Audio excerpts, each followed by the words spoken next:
صاحب فرمائیے. 2-3 سوال ہے. اچھا ماشاء اللہ. بشیر ریاض صاحب کی وجہ سے کر نہیں سکا. موقع ملا. ٹھیک ہے. ایک تو قرآن کریم کی روح سے اور ویسے بھی بیت کے الفاظ میں استغفار توبہ سے پہلے آتا ہے.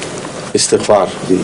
لیکن عام بات چیت میں توبہ استغفار کہا جاتا ہے. اس کی اس کا مطلب ہے عام بات چیت غلط ہے.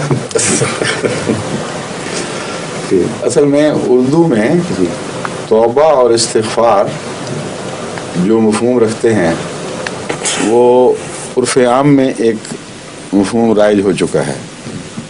مراد یہ ہے کہ جب تک کوئی انسان تائب نہ ہو اس کی استغفار کی طرف توجہ نہیں ہو سکتی. یہ معنی ہے. اور قرآن کریم سے پتہ چلتا ہے کہ استغفار کے ذریعے ہی توبہ کی توفیق ملتی ہے. اگر استغفار نہ ہو تو انسان کو توبہ کی توفیق ہی نہیں ہے. اسی لیے قرآن کریم نے استغفار کے بعد توبہ رکھی ہے. تو عرف عام اور بات ہے اور قرآنی حقائق اور چیز ہیں. وہ اس لیے ہے کہ توبہ کرنے کی انسان کو طاقت ہی نصیب نہیں ہو سکتی جب تک اللہ تعالیٰ کی طرف سے اس پر توبہ کی توفیق نہ اترے. اور اس لیے توبہ کی توفیق مانگنے کے لیے استغفار ہے. اور یہ پہلے دن کی انسانی کہانی ہے، آج کی نہیں.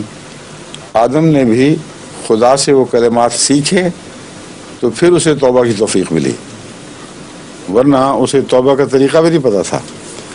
تو استغفار مٹی ابو ڈالنے والی اوپر، یعنی یہ اس کا مضمون ہے اپنے اوپر مٹی ڈالنا یا گھس جانا زمین میں، چھپنا، پتوں سے بدن ڈھانپنا، یہ استغفار ہے.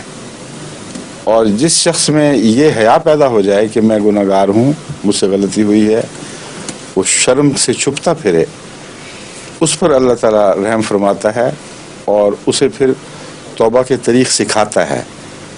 تو قانون قدرت کے طور پر اگر آپ دیکھیں تو لازماً پہلے استغفار ہوتا ہے، بعد میں توبہ ہوتی ہے.